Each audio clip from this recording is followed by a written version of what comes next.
Okay, hi everyone. Welcome to our ECBC members only call tonight. Um, I'm going to be doing a few polls through the evening, so when you do see them come up, I'd like to ask you to answer the questions that you see on your screen. But to move ahead with the evening's agenda, tonight we have our session is on Appetite to Play, and we've got Sana Fakih from Appetite to Play, who's going to be leading us through the workshop, and she will be uh, doing this with Lynne Reside, who is from Appetite to Play as well, and is also a board member for ECBC. So let's just get right into the evening's program. And I'll pass it Sounds over great. to you, Sana and Lynne. Sounds great. So thank you so much, Sean, and for inviting us and for giving us the platform to talk about Appetite to Play. Also, thank you so much, Christine, as well for giving us the platform as well. So we're really happy to be here to not only give an overview of what Appetite to Play is about, but also talking about a new sort of initiative or idea that we have for Appetite to Play, which is about developing a community of practice around healthy eating and physical activity in the early years. And so just to give a brief introduction, my name is Sana Fakih. I'm the Provincial Lead for Early Years Health and Wellness at Child Health BC, but I'm also the Provincial Manager for the Appetite to Play initiative. I'm joined by Lynne Reside, who you all might know. She's been an ECE for over 25 years, and she's also on the Appetite to Play Advisory Committee, and also one of our 60 regional trainers who delivers the Appetite to Play workshop across BC. So I feel I'm very lucky to be able to present with her. The other person that I would like to acknowledge is also Catherine Rial, who is the project manager for the Early Years Professional Development portal. Many of you might have heard about that, but the reason why I wanted to point her out is because there is a place, the EYPD portal or the Early Years Professional Development portal might be very important when we talk about what a community of practice would look like, and she's on the call today as well. So the agenda today, we're going to do a 30-minute presentation around what Appetite to Play is about, and then we're going to have 30 minutes of dialogue to answer any questions, but specifically talk about what a community of practice could look like. So Sean, if you could go to the next slide, please. And I just wanted to add, everyone, I do have everyone on mute, and that is just to help cut down on the background noise. So if you do have a question, you can send it to me in the panel, but otherwise everyone will be muted until we open the lines after the presentation. Okay? Okay, great. So the agenda today is to give a history, overview, and purpose of Appetite to Play. Some of you might be familiar with Appetite to Play, some of you might not, so we just wanted to get everybody on the same page. And then we will be talking about food literacy and physical literacy. Usually when we do this presentation, we also have games, but we unfortunately don't have time to play the games, but Lynne will point you to some of the games that we have on the website to promote food literacy and physical literacy. Then we'll talk about the in-person workshop and the e-learning modules that we have as part of the initiative, and then go over the web resource itself. It's a pretty interactive web resource that we've developed, appetitetoplay.com, and so we're going to go through that as well.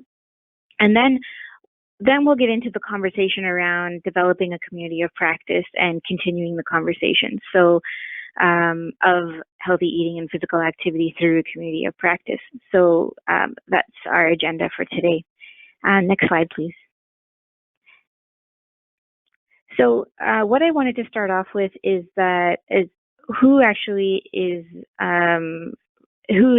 in charge of Appetite to Play. So it is a partnership, a very strong partnership, which is very unique for this type of work. But we are funded through the BC Ministry of Health, through the BC Physical Activity Strategy, and the grant is given through the organization many of you are familiar with, probably the BC Alliance for Healthy Living. Child Help BC is the lead organization for Appetite to Play, but we would not be able to do it without our very strong partners of the YMCA of Greater Vancouver, Childhood Obesity Foundation, and Sport for Life. So the YMCA, Childhood Obesity Foundation, Sport for Life, and Child Help BC all bring very specific expertise to the table as we develop and implement this initiative. Child Help BC on child health and well-being, YMCA on training and training across and program development for across the Lower Mainland and in British Columbia. The Childhood Obesity Foundation, their expertise lies in food literacy and healthy eating. And then Sport for Life, their expertise lies in physical literacy and physical activity as well. So we wouldn't be able to do this project without this partnership. Next slide, please. So I wanted to give a history and overview of Appetite to Play. So as we all know, healthy eating and food literacy and physical activity and physical literacy are essential for child development. Research has shown that the early years, so when we talk about the early years, we're talking about 0 to 5 years old, it's a critical time for establishing healthy behaviors and patterns that support physical, cognitive, emotional, social development. These patterns that are developed in this early stage of life really do carry over into later childhood and support lifelong health and resilience. So for Appetite to Play, we're focusing specifically on two types of behaviors and patterns. We're focusing on healthy eating or developing food literacy and physical activity or developing physical literacy. However, establishing these positive behaviors and patterns is not that easy due to the changing environment that we live in. So, and I'll get into that in a second. So next slide, please. So this changing environment really has to do, the reason why it's so difficult to implement these types of behaviors because of our changing environment. Studies have shown that there is decreased fruit and vegetable consumption in the early years. So some statistics that would help support that is that only 71% of 4 to 8 year olds, actually 71% of 4 to 8 year olds eat less than the recommended number of servings of vegetables and fruit in a day. There are decreased physical activity levels in the early years, and some statistics show that 70% of 3 to 4 year olds meet the daily recommendation of at least 180 minutes of physical activity at any intensity per day. Marketing and advertising is increasing, and this actually has been shown to set brand preferences in childhood. And there's also an increase in sedentary and screen time as well. So there's some statistics say that 3 to 5 year olds spend an average of 2 hours per day in front of screens, and the recommendation really is less than 1. So we are living in a very changing environment that makes it difficult to really implement these types of behaviors and patterns related to physical activity and healthy eating. So next slide, please.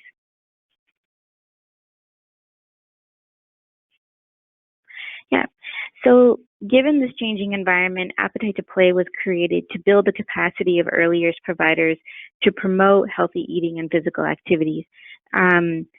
Early years providers really do have an important role in creating environments that support food literacy and physical literacy in children 0 to 5. And this is mostly because they spend a lot of time with them. On average, a child who is in childcare spends about 7 hours a day in this environment, which is about 2/3 of their waking hours. So when we talk about early years providers, we're talking about those that work in daycare centers, family-based daycares, either licensed or licensed not required, preschools or parent participation programs, or after-school daycares.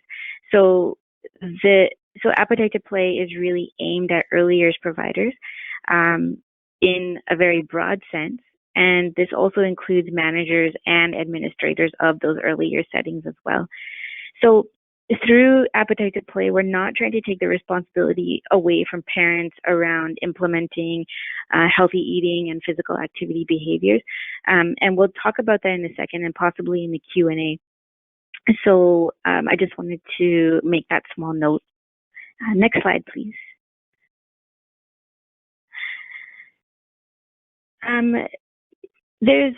So before we get into this, there's a lot of different resources across British Columbia, and Sean, I don't know if there's a slide before this by chance.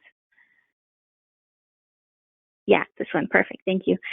There's a lot of different resources across British Columbia, and what we wanted to do with Appetite to Play was develop one place where early years providers can go to find credible sources, credible resources on physical literacy and food literacy, and that's the reason why Appetite to Play was created.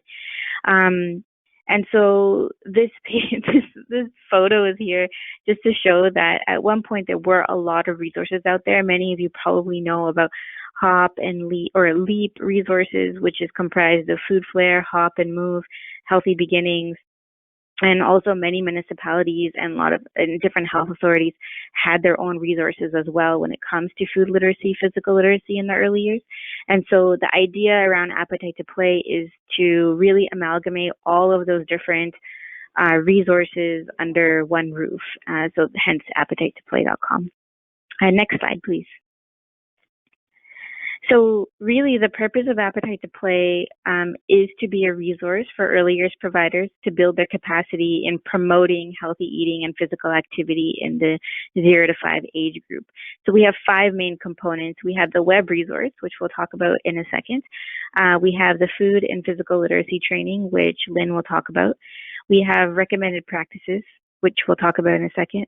We have supporting communication, which is really through our e-newsletters, our Twitter accounts, our emails that are sent out on our social media.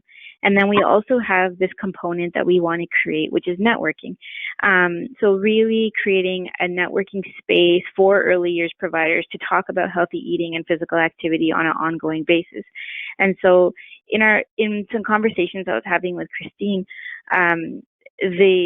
the idea of a community of practice would make a lot of sense, because we can get people who are early years providers who have done some sort of training in food and physical literacy and create a space where people can talk about practice issues, can share solutions, can ask questions, and can continue on the conversation of what they learned in either through the web resource or the recommended practices or through the training that they've done. So that's sort of the purpose. That is the purpose of Appetite to Play. Okay, next slide, please. So I wanted to just talk about the recommended practices for a second. I'm not going to go into this in detail, but this is basically the cornerstone of Appetite to Play. These recommended practices were created by an expert panel of people who work either in the early year settings, have a physical activity background, physical literacy background, and through literature review, and just developing recommended practices of what early years providers should meet to promote physical literacy effectively in their settings. So they're listed there in 1 through 7. I'm not going to read them out, but feel free to read through them. One of the other things that I wanted to point out that might be helpful for those of you that work at licensed facilities is that if you go to the website and you look specifically at the recommended practices, they have been aligned with license regulations or with regulations for childcare licensed facilities.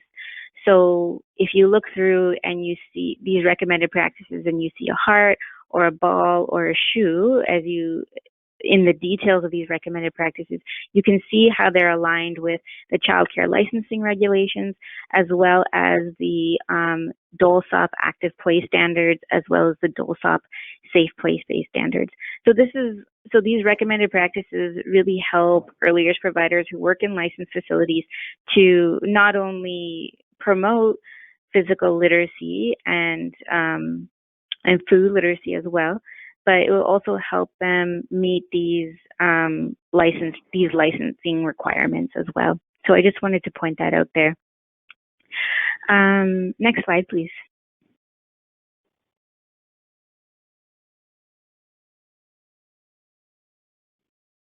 Healthy eating recommended practices. Okay, so these are for the healthy eating. These are the recommended practices that were developed for healthy eating or food literacy. And again, these were developed by expert panel in BC and also looking at literature. And they're listed there through 1 through 9. And if you go onto the website and look at the details of these recommended practices, you'll also see how these recommended practices align with the specific requirements under the childcare licensing regulations in BC. So again, this is helpful for those who are licensed facilities. We're working at licensed facilities, but it's also helpful for those of you who might work at licensed not required facilities. Just look at better practices or best practices. So next slide, please.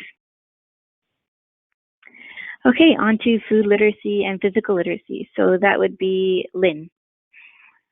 Okay, thanks, Sana. So I'm just going to go through a few slides that just delve a little bit more into what is food literacy and what is physical literacy. So, and because most of the people, I think all of the people on this call are members only call. So I'm assuming that you are early childhood educators or students.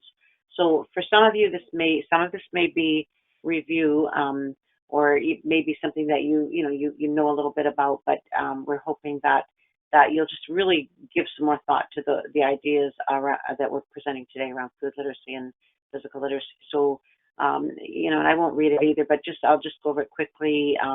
It's really about more than just feeding children. It's about the knowledge and attitudes and skills that children and people in general have around food, and having a positive relationship to food, having a clear understanding about cultural and traditional foods.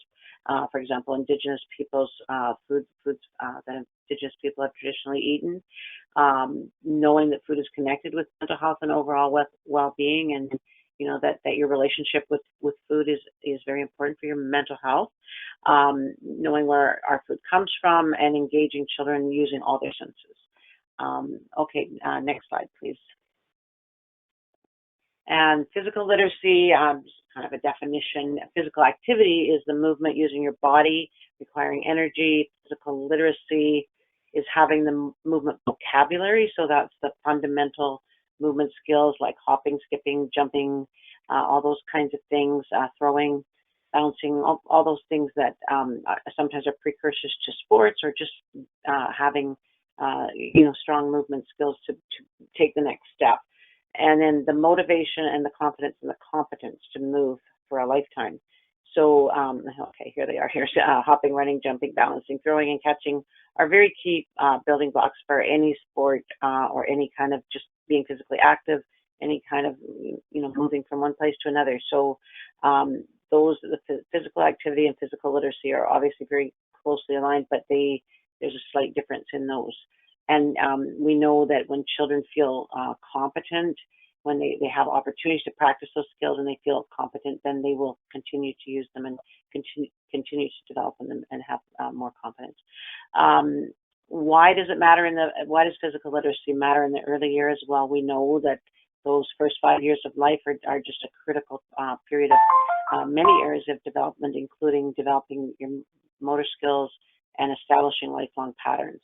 So it's a time of rapid growth and development physically, emotionally, and socially.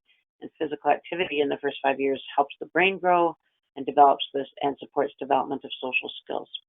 We know that children of all ages learn through active play, and that leads to the movement, competence, and confidence. I just had made a couple of notes for myself so I wouldn't forget. A little bit about food preferences are formed early in life. Learning about food, learning about where food comes from, growing food, preparing food, language around food, trying new foods are all important skills for children. So it's not just about the nutrition and getting the food into the child, but really helping them develop a good, healthy relationship with food, and that the adults, we know that the adults have a very important role in helping children to develop healthy eating and food literacy. And okay, so where are we here? Oh yeah, Lynn, did you want to talk about the in-person workshop? Yeah, I just lost. Oh, here we are. Sorry, I was skipping back and forth. So we can just go to the next slide, Sean. So the in-person workshop, which I don't know if any of you have participated in this already, but it's a great opportunity. We have regional trainers throughout the province, and it's a 3-hour workshop. It costs $10 a person, so such a deal. And you get hours towards your professional development for your licensing. And it says 45 trainers, but I think we're up to 60 now.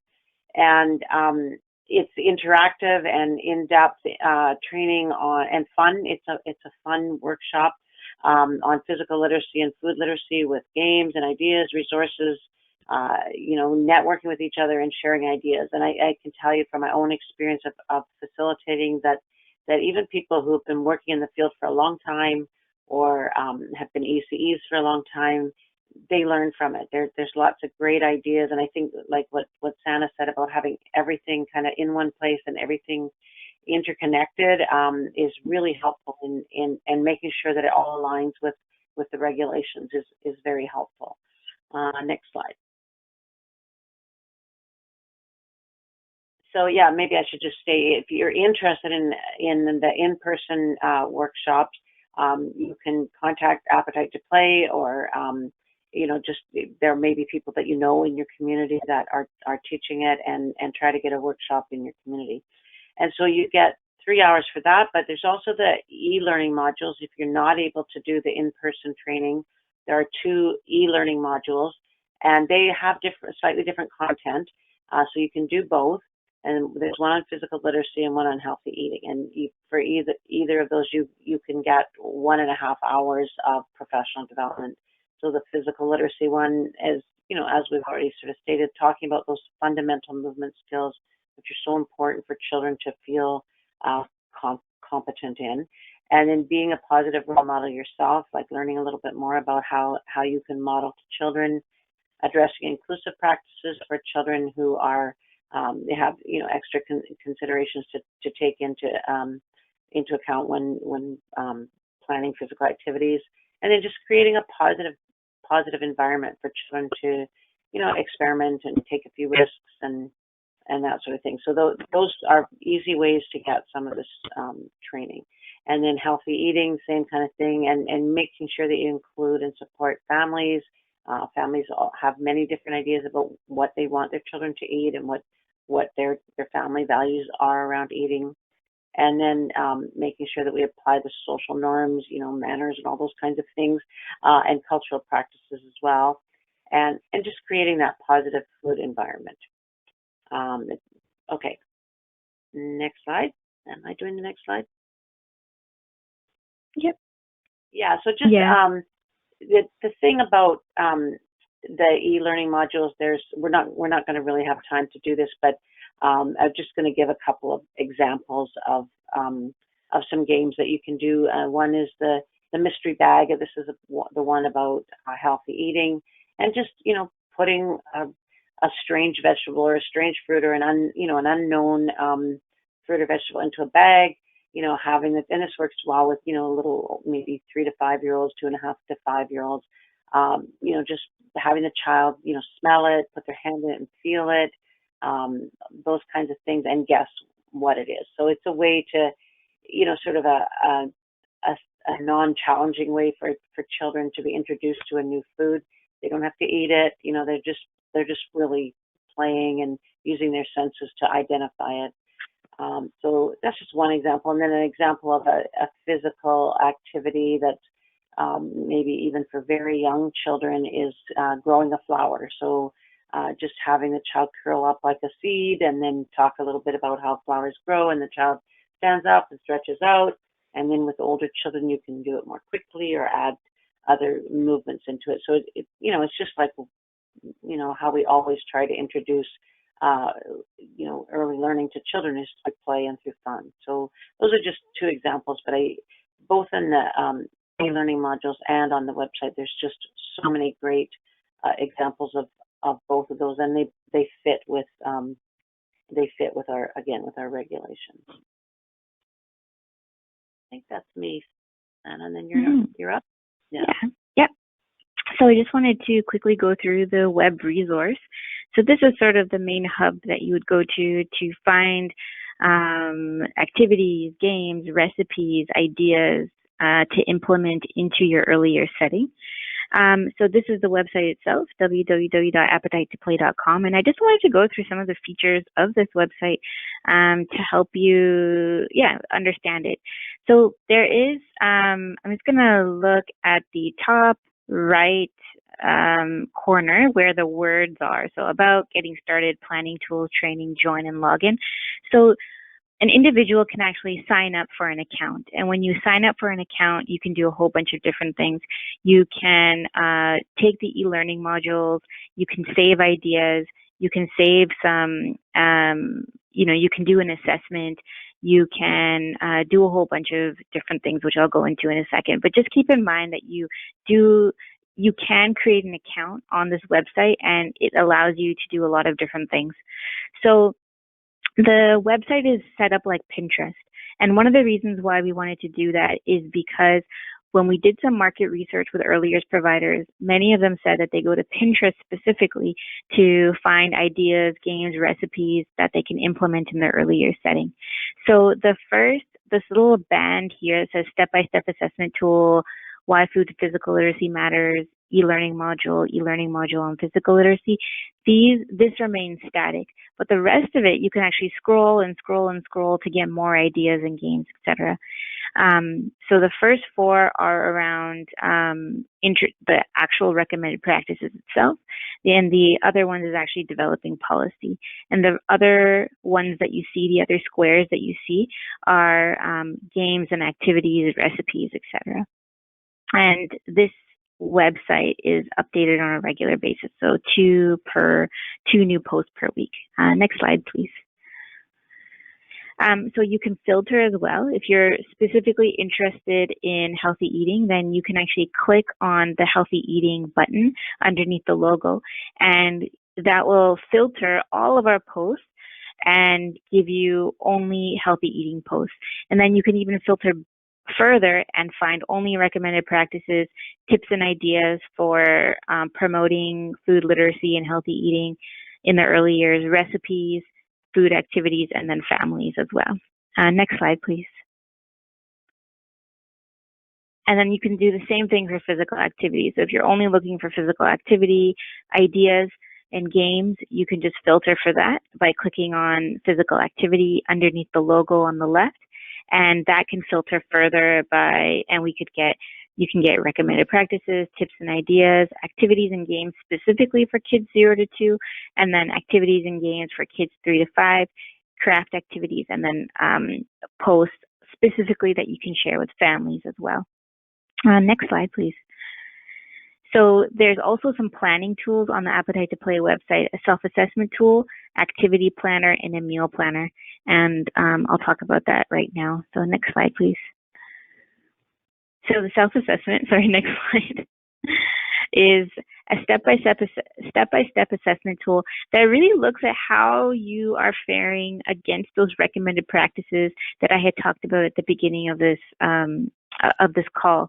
So it allows an individual or a team to look at what's happening in their setting or in their, at their preschool, for example, and allows them to sort of do an assessment in terms of how they're doing against the recommended practices.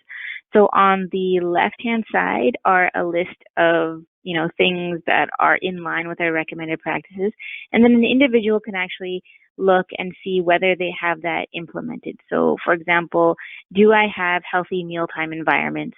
Do you have a policy around that specifically? Do you have a policy around healthy mealtime environments? You can say no, being developed, partially in place, or it could be improved, or fully in place. And there's so many other types of questions that we've put here that allow somebody to really see how their setting is really aligning with those recommended practices. So that's one tool that we have, and you can save that. So if you have a login, you can actually save your assessment, and then we encourage people to go back again after 6 months to do the assessment again. Next slide, please. Weekly activity planner. So this is the same sort of thing. You can actually write out an activity plan for your environment or for your setting for a week, and this is basically set up according to Monday to Friday. You can actually there's a drop-down menu. If you look at early learning provider-led activities, there's a drop-down menu that allows you to pick an activity from your favorites, and that is something that you can do if you have a login. You can once you log in and you have an account, you can actually save your favorite activities and ideas and recipes. Or you can select from activities, and that would basically be all of the activities that we have on our website. You can select any of them. And then once you select one, the fundamental movement skills that Lynn was talking about automatically get populated. So you know what fundamental movement skills this activity actually tries to build. And then you can save that and print that, and you can also share it with your colleagues or parents or post it somewhere as well. So I encourage you to look through that weekly activity plan. Next slide, please. So this is another piece of the weekly activity planner. It just talks about, the first one was talking about activity-free play, and then this is an additional activity as well. So you can write that out on your own. Next slide, please. The weekly meal planner is really, basically it gives you a Monday to Friday sort of organization or a plan that you can fill out for your setting. And that you can again share and print and share with your colleagues, etc., and it allows you to save it as well. Next slide, please. And this is it zoomed in a little bit. So I just created a fictitious preschool, so ABC preschool, the meal plan for April 16th to the 20th. So for Monday, you can actually write out what you like for the morning snack, what you have for the meal, and also the afternoon snack as well. And then it also allows you to check off whatever your snack is or your meal is. Allows you to check off which category of food this would actually fall under. So either vegetables and fruit, grain products, milk and alternatives, and meat and alternatives. So that's specifically based on the Canada Food Guide, the different categories. So you can again save that and share it. And both of these planners, the physical activity planner as well as the meal planner, they both can be used on your mobile device as well. Okay, so that's a very quick overview of what Appetite to Play is about and all of the different resources, etc. So it's usually what I do is I give like a little bit of a demo live, but what I really encourage you to do is just go to the website and just play around with it. Check out the different posts, create a meal plan or an activity plan, start doing the self-assessment, do a login, and just really try to see how you can use it in your setting. Next slide, please. And again, everything is just sort of mobile friendly as well. So let's try to emphasize that. Okay, next slide. So before we go into discussion around the community of practice, I was wondering if there's any questions at all so far, just around the content itself and what Appetite to Play is about. I don't know if you can hear me. It says I'm muted on the thing. Oh, it's just gone green, so I'm no longer muted. Whoa! I can hear you. I'm just unmuting everybody. Oh, good. I was muted and I thought I have to re-log in and my computer wasn't playing nice with me. I love the idea of your 3-hour, $10 person appetite to play course. And if I sort of give that, you know, the www.appetitetoplay.com address to our boss, you know, not our boss, but our coordinator, would it be possible to do it for a big group if they wanted to? Absolutely, yeah. We've had some sessions that have been close to 120 people. So yeah, we can definitely do a workshop for a large group for sure. Okay, lovely. I'll pass that on to my boss. Thank you. Yeah, that'd be great. Yeah, thank you. Does anyone else have any questions they want to put forward?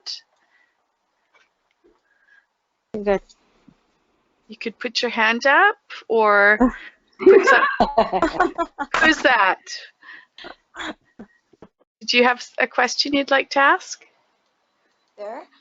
So the e-learning modules are available online? Yes. Yeah. Oh, great. Okay. Yeah. Okay, thanks. Yeah. Yeah, no problem. So those are available on the website. So you just have to create a login, which is for free.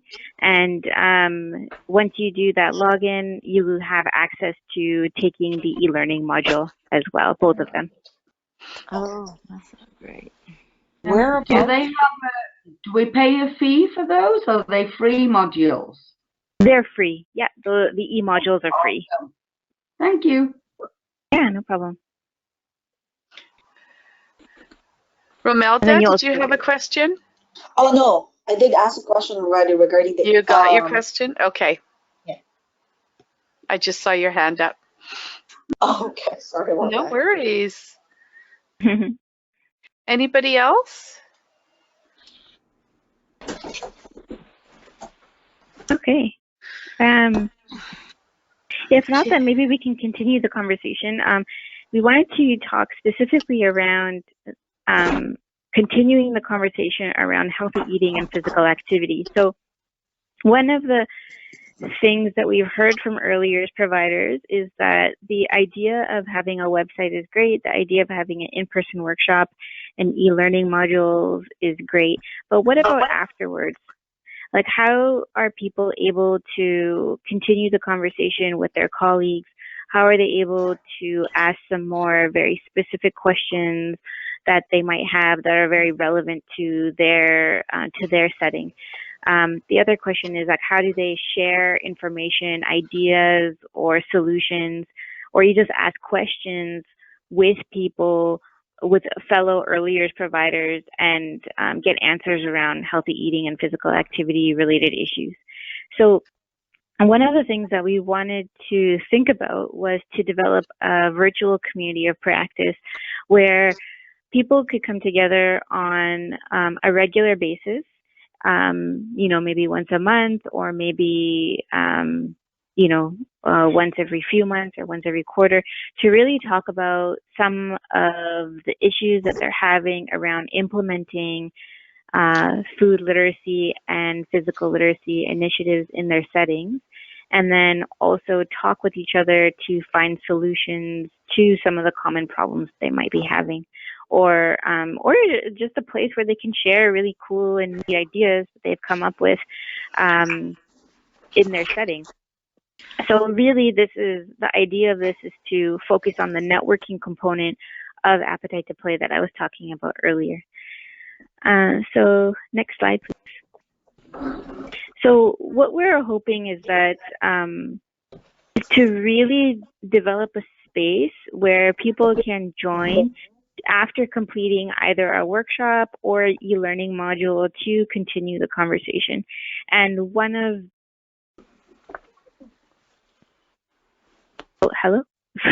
the plans that we had was to think about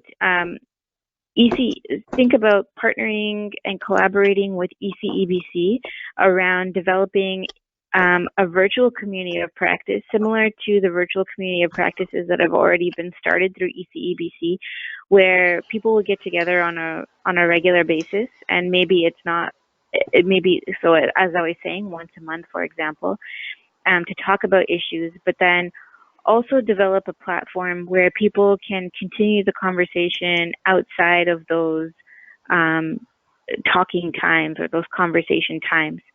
So that's where the early years professional development portal might be helpful, where there is capacity, and I think Catherine might be on the line right now, but there is capacity on the early years professional development website where it could create a forum where people in between calls can post different ideas or ask questions, and it would be a space where people could go to continue on the conversation, not only after Appetite to Play, but also after the in between virtual community of practice sessions.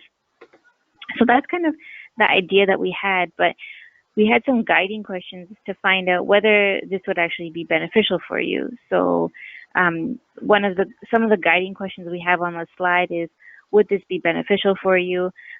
Would this be helpful for educating families? How can this be connected to your own personal health?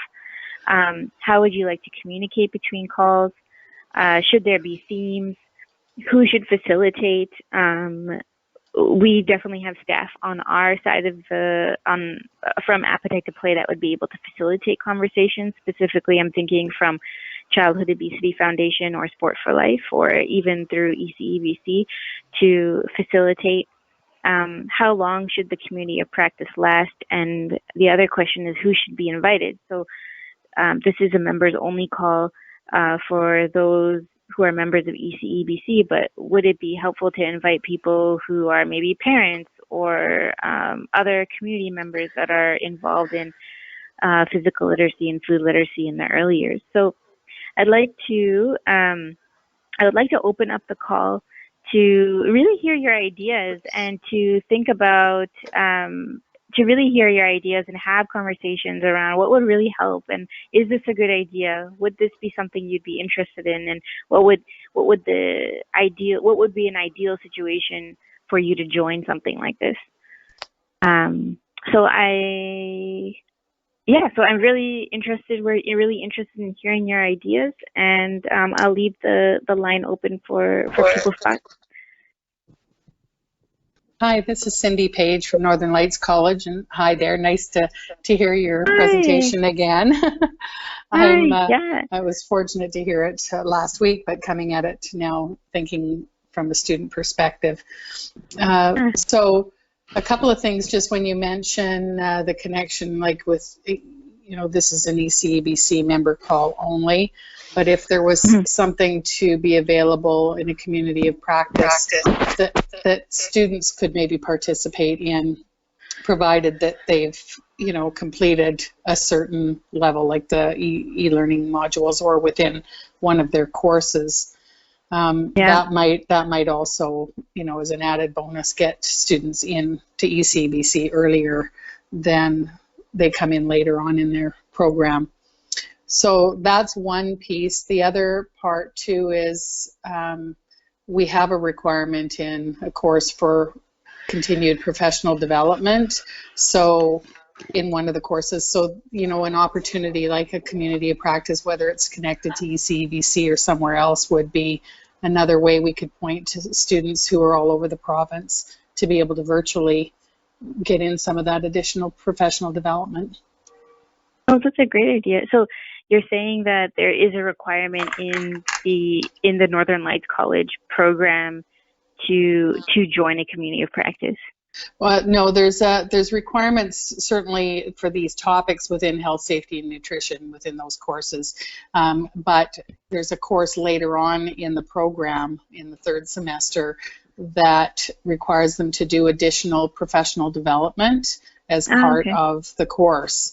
And so, we sometimes struggle in smaller remote areas for students to have access, so we're, constantly looking for ideas virtually, and this could be something that somebody might like to get involved in and then potentially carry on after just the duration of that course.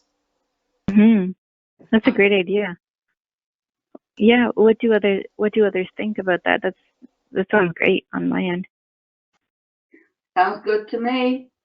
Me too. Great. So I hear you saying really opening it up to students, and the added benefit of that is that if we holding the virtual community of practice through ECEBC, students could get in early on becoming ECEBC members. And the other thing is that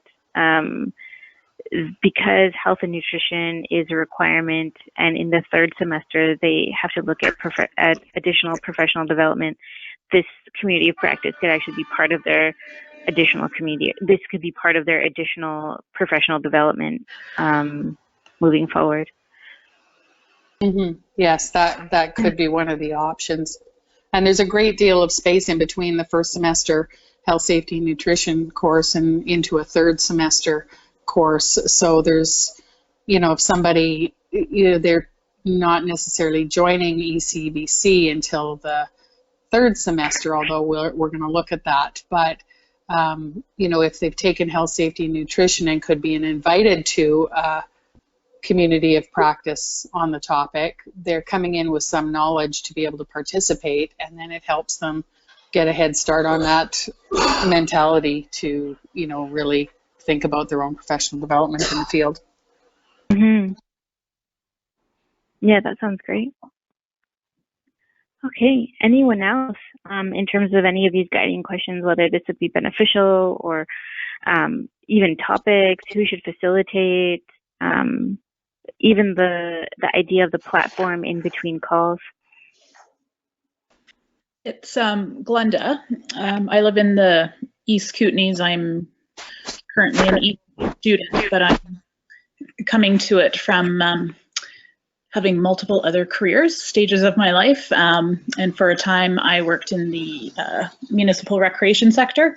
So some people may recall healthy food and beverage sales, which was a big provincial initiative that targeted local government buildings and schools and whatnot. So I always like to think cross-sector. So I definitely agree with making the connection to the ECE students. I would also recommend making connection to students doing recreation leadership programs, of which occur at multiple colleges and universities across the province, because a lot of those individuals will go into facilitating, planning recreation programs, possibly for the same population, as well as a sort of older child population as well. So I think it would be good to have some cross-sector crossover there, as well as hopefully sort of remotivating that healthy food and beverage sales and just basically healthy food in settings outside of sort of licensed childcare situations. Right. That's a great idea. So, really not only focusing on ECE students, but then also those students who are in recreational leadership, probably in colleges all over BC as well, because many of them are just going to be developing programs and policies, etc. So they can bring that lens into. Once they have that understanding of appetite to play and continue on the conversation, they can bring that lens into program planning as well.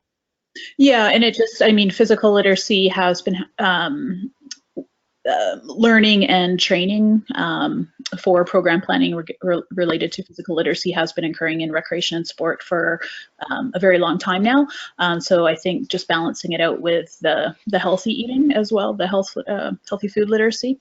But again, it's just that you will likely even have certified ECE educators that are doing programming in municipal recreation as well, right? So yeah, that's right. Yeah, and municipal rec is probably one of the largest,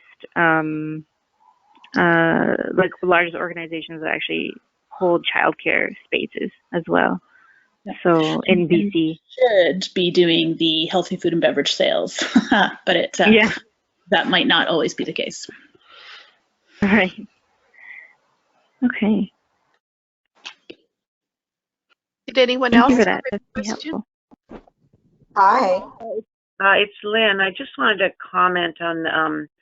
I'm not quite sure how it would be helpful in educating families, but I really think that it would be. I found, in my years in working in childcare that nutrition in particular was a huge concern for parents. And they had lots and lots of questions, and they had lots of there was conflict sometimes because there were differences of opinion or understanding between the childcare facility and the parent.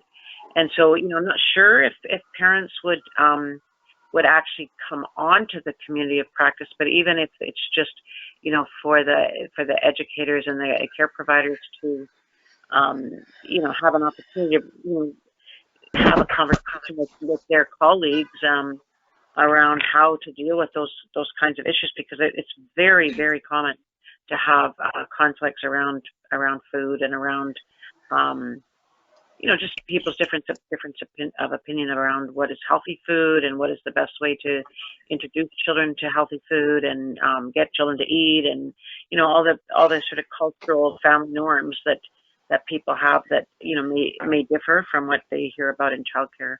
So yeah, I don't know. I mean, I don't know what other people think, if they think families would actually participate in a community practice, or if it would be just useful to have those conversations between ourselves of how to help educate families.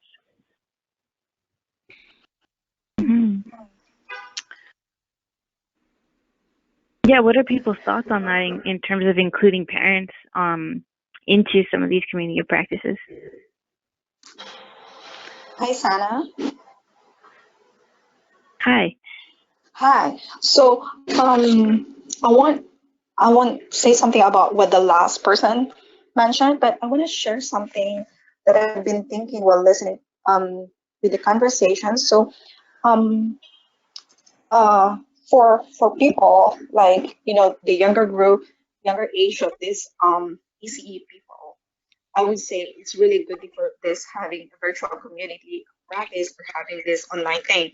Um, my line of thinking was just like, if we do post a lot of things, our ideas, our feelings, our status in Facebook, so is I was just thinking like if we can have that space in the appetite to play, because we can log in on and off every now and then. So if we can just have that space in the appetite to play website and just shout out whatever we have done, maybe during the day in our work, where we were able to promote physical literacy or this food literacy ideas, or maybe just even post some questions, especially for younger ones like me who have been not so not so old in the field for like barely 7 years. So you know what I mean? Like people can just leave comments on it, just like how we do it in Facebook. So I was just wondering, because you mentioned we can do it monthly, but if we can do it that way, that would be great. It's just like when people can always go back to it. It's just like when you put a blog in whatever topics regarding this one, that would be great. With the family involvement, that I'm not sure of, but the only thing that I can think about right now is like when I go into your website and find really good things, I can just maybe print it out or maybe send an email to parents and tell them that, oh, have a look into this website that tells about blah, blah, blah on this one. Not necessarily to one person, to one family, but why, just a random email once a week to all the families. Oh, I find this good article from this website. So that's maybe one way of doing it and involving the families, but I don't know how we could exactly involve the families in this virtual community practice that we're thinking about, but this would be really great. And because you mentioned that someone from your side is very much willing to facilitate, so that would be great also. And I just got also another a thinking about one of the first person a while ago who mentioned about the membership with ECEBC. This is really a very pressing issue for me, because we are licensed, we got the certificate, we studied, but not all ACE people who are in the field at the moment are members of ECEBC, which is, I don't know how, and ECEBC is just like our big organization that, that caters to us and that could represent to us in the community, especially to the government as a voice. So I don't know how can we help, because I know that $95 for a student is really a big amount of money, and same thing for a person who is not a student anymore. 110 would be really a big one, but again, I didn't realize that I'm paying that much when I first started with ECEBC. So I don't know if like there's a way, not really to make it a mandatory, but I don't know, maybe just kind of thought about that. Mhm. Yeah.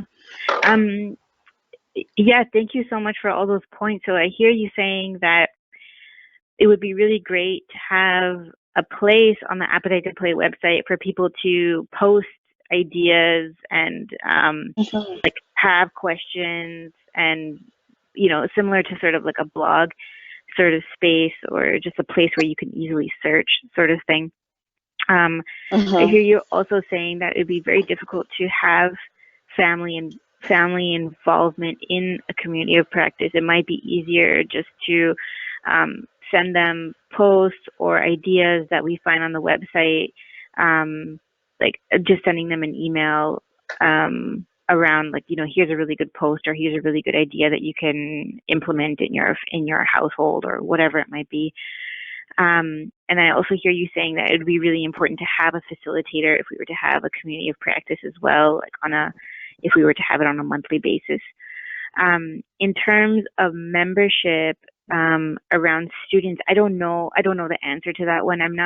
I don't know the membership sort of categories or the constraints. I think maybe Sean, you'd be able to answer that a little bit better, or have some more insight into that.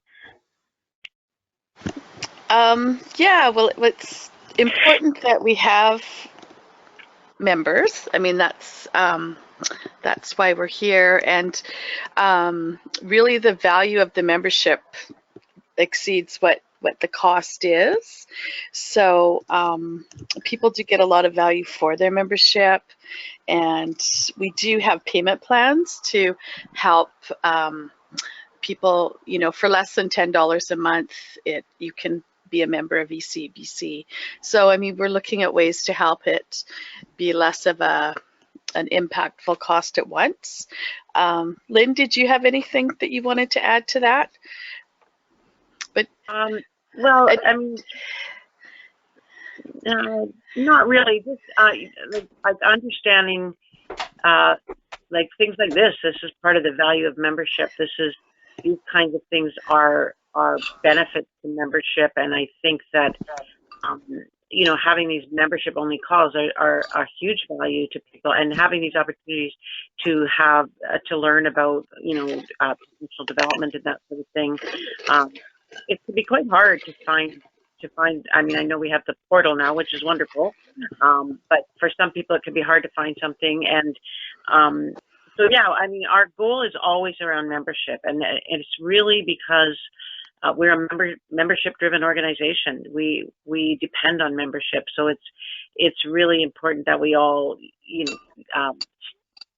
consider that and share that idea with other people, and these kinds of things. Like sometimes the membership benefits aren't as obvious. Maybe the journal is an obvious thing, or reduction on conference is an obvious thing, but the opportunities that we have for learning and for sharing and for networking are huge, for our members. So I don't know if that's exactly what you're asking, but that's what you got. And I mean, even tonight, like, it's an hour of professional development that you get a certificate for, right? So I throw one out there. Can I throw a comment out here now? Yes, I please. so appreciate a webinar that will build up my hours. We are so low on subs in our center. It's hard to find subs, so you can do a day course here, do a day course there. I really appreciate these 1 hour webinars to build up our professional 40 hours that we have to get to complete our licenses. And I've enjoyed every moment of tonight, but and I've also taken away so much. I've been writing down little notes all night long, but I really, really appreciate you guys for doing these webinars to give us chip an hour. I've done enough hours to get my license this year. Some of my staff workers, they have not got enough for their licenses yet. And you can't always find people to be a sub. And I really, really love the webinars. I just want to say thank you and thank you for moving forward with the webinars. That's my last comment. Thank you. Thank you, Carol. So, Lynn, I just want to clarify that I'm not questioning about how much they pay, because I've been a member, and luckily this year our organization paid the full. So I don't have a questions regarding that, but I'm so happy to know from Sean that there is like a plan or like $10 a month that you do, because in my class right now, because I'm doing my infant toddler diploma, not most, all my classmates out of 11 people are not members. So I'm the only one as a member of the ACBC. So I find it really difficult to understand how come they can't do it. All of them are working in the field. And the thing is, like, I'm glad to hear that you do the plan, because I would be able to tell them next time that they can actually pay like monthly basis, because if that's hard for them, then well, they are receiving bursary, and the bursary was like I know. I agree through with you. ACBC, and it's something that we should be thankful of. And how can I was just thinking like yeah, well, I guess I so. pay That's how. mine once a year on my credit card. I get a printable receipt for the tax man. Yeah. I get something back, but it's not just about the money, honey. It's all about what we get from being members. And I really appreciate the hard work they do. And this should be like conveyed through the ECE everywhere. Every class should know how hard they go for us. And I really appreciate everything they do for us. And now they're doing these E-line modules. Yeah. Now push yourselves. Go for it. Those who can't give up the hours because they're working here, they're working there to make a good paycheck. Everybody give up an hour, hour and a half to do this. And I love it. And I really, really appreciate the fact they've done this. That's my comment. Great. Well, thank you for your support, everyone. But let's turn it back over to the go for it. Yeah, I guess one of the things that come to mind is that it might be a good idea to, if we were to have a community of practice, is that even if you do join each hour that people participate in the community of practice, they would also get a certification of some sort for their professional development credits. So I'm glad that you brought that up, Carol, because I think that would be like a really great incentive for people to join this community of practice as well. Yeah. The other So too. Sorry, I just wanted to thank you for that, because I was going to bring that up, because we have a number of other community of practice groups going on in communities, and that is what we've been able to do is give people some time, some hours, and it really does help. Because people have to get these hours. Plus, it's such valuable learning. It really is. It's like that. It's almost like peer-to-peer learning, and that's some of the best learning you can get. So it's I think most people would really appreciate if the community practice was able to provide some kind of hours. Yeah, that was great. Yeah, so I'll definitely write that down. I think that that's a huge, important piece for developing this. I'm wondering if Catherine is online. Catherine Real, are you online by chance? I am. Yes. Hi, Catherine. How are you? Hi. Hi. I have one question for you because I know that so, and I don't know your name, but the one that was talking about developing a place on the Appetite to Play website for people to post ideas and have questions and that sort of thing. I was wondering if you'd be able to talk about the platform on the EYPD website and whether that would be a good place for that type of communication and that type of ongoing conversation between community of practices, if that could be a place for that. Sure. First of all, I was very excited to hear about the possibility of extending the learning that people are finding out more about with the Appetite to Play website. In that, Sana and I have been working in a partnership with the EYPD site and the portal, and right now there are over 8 offerings of Appetite to Play. And so there are 8 different events for Appetite to Play all over the province that are posted on this site.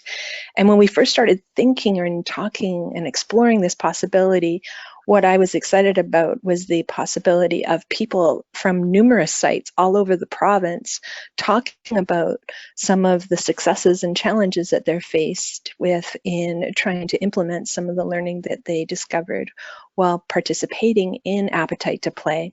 And the basis for the Early Years portal is actually around a website called WordPress. And WordPress allows people to first and foremost talk to one another in a virtual capacity in either real time, as we're doing right now, or in their own time, which is called asynchronous timing. And so there would be a possibility of people exchanging ideas and learnings all together at one specified time. But there's also that possibility that someone talked about earlier in this discussion about posting ideas as they come to you. And where I get excited about this is when people start thinking about multiple ways of expressing your new learning. And it can be in words and in text, but it can also be in photographs and posting new ideas that come up and what that actually looks like when you're implementing that in your context. And so because the EYPD portal is already built to support such discussions, we felt that this would be an opportunity to at least pilot an opportunity with Appetite to Play where we could look at ways with which people could extend their learning. That's great. Yeah, thank you, Catherine. Yeah, what are people's thoughts on that? I think that's a great idea. That would be for great information for together, like for each other. I think that would be awesome if you're having a problem at your job, then you could ask questions and see how they solve it, or it would be fantastic. Mm-hmm. I agree. Yeah, that would be great. Is there a place where people go already to sort of pitch their problems or look for solutions already? Like maybe like Facebook or something like that? I don't When it think comes to EC, so yeah. I don't think there's a place. Yeah, okay. Yeah, that's great. This is Cindy. I'm thinking that there's probably various closed groups, but the challenge invariably with Facebook and such things is then you get quite a bit of other ads, or even if it's a closed group, it gets layered with all sorts of other things too. So I'm not sure if you could try and replicate the idea or the notion of it, but keep control over some of the the extras that you would get, right? Yeah. Yeah. And I'm not in any shape or form advocating for Facebook because I agree with you, Cindy. It's actually very I find it very difficult to actually find information, but just making sure that if there's already a place that people use that and that works, that we're not creating something else. But if I'm hearing on this call that there really isn't a place, or it's not the most ideal place, then I really think that the EYPD portal would be a really neat place to start, making a space where people can post their ideas as they come. They can ask questions. They can use different modalities to share their learning. I think that would be really neat. And then augmenting that with maybe monthly calls or maybe every quarter calls on very specific topics where people can it would be facilitated by somebody who is an expert in the field, but it's mostly about the people who are joining the call to talk about their solutions and ask their questions and that sort of thing.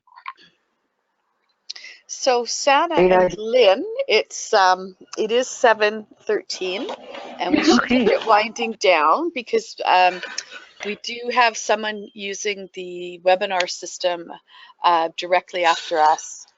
So if we've got any last minute thoughts or questions, it's been a fantastic webinar tonight. Thank you. Thank you. Enjoyed my evening. Thank you. Oh, thank you. I enjoyed my evening as well, and thank you so much for all of your amazing feedback. I've made tons and tons of notes, so I'm just going to write these out and get back to the group to talk about it and develop a plan. Sana, can you say again the website and why? Yeah. Because it didn't show up this one, because I didn't really mean to make, to create a group in the Facebook. I was thinking having a space in the Appetite to Play, because we can log in and only members can log in into that. So that's what I was thinking. But I want to know the website, the NY. Oh, yeah. The website is, in terms of the website name itself? Yeah. Someone mentioned about NY something. Oh, the EYPD website. Yeah. EY? Yeah, EYPD. So Catherine can talk about that a little bit more, but it's the Early Years Professional Development Portal. Yeah. Oh, okay, got it. Sorry. I was just thinking something else. I know the acronym. Okay, got it. Thank you.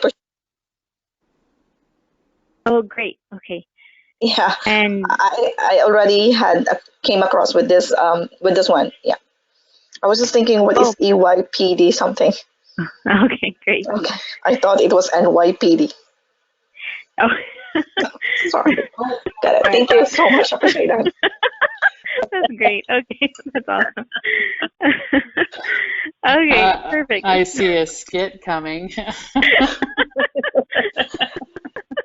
Because I felt like I heard N, so what is this NYPD? But I know the EYPD because we get all these things from work. They all sign us all those kind of websites. Okay. Thank you. Okay. I appreciate that. Quick question. I put a poll up. Did it show up on the screen? Yes, it did. Yeah. Oh, fantastic. I'm going to try one more, okay, everybody? Okay. Thank you. I'm closing that one, and I'm going to try another one. So if you could take the time to answer that. It's my little pilot project tonight. And thank you, everyone, for being on the call. It's been fantastic, and I know I've learned a lot. Sorry, the second one didn't come up yet. The second one didn't come up. Oh, here we go. There we go. I guess if I click the right button. that's why I'm testing it tonight. Fantastic. Oh, this one's great. Thank you, everyone. So wonderful. Thank you, Lynn. Thanks you, Sana, and thanks for everyone being on the call. And this will be posted up on the website in a week or two. So it will be able to. You can share it with your friends, your colleagues. You can watch it again, but it will be there for. Okay, before I get off, Carol Paul stuffed up. The first one should be 3 to 5. I thought, how long you been in ECE? plus Okay. 10. Perfect. I'll change that. Mine. Thank you. Okay, good night, and thank you, everybody. And Thank you you, so much, everyone. too. Thank you so much. Appreciate everything. Thank Thanks. you. Bye. Thanks. Bye. Bye.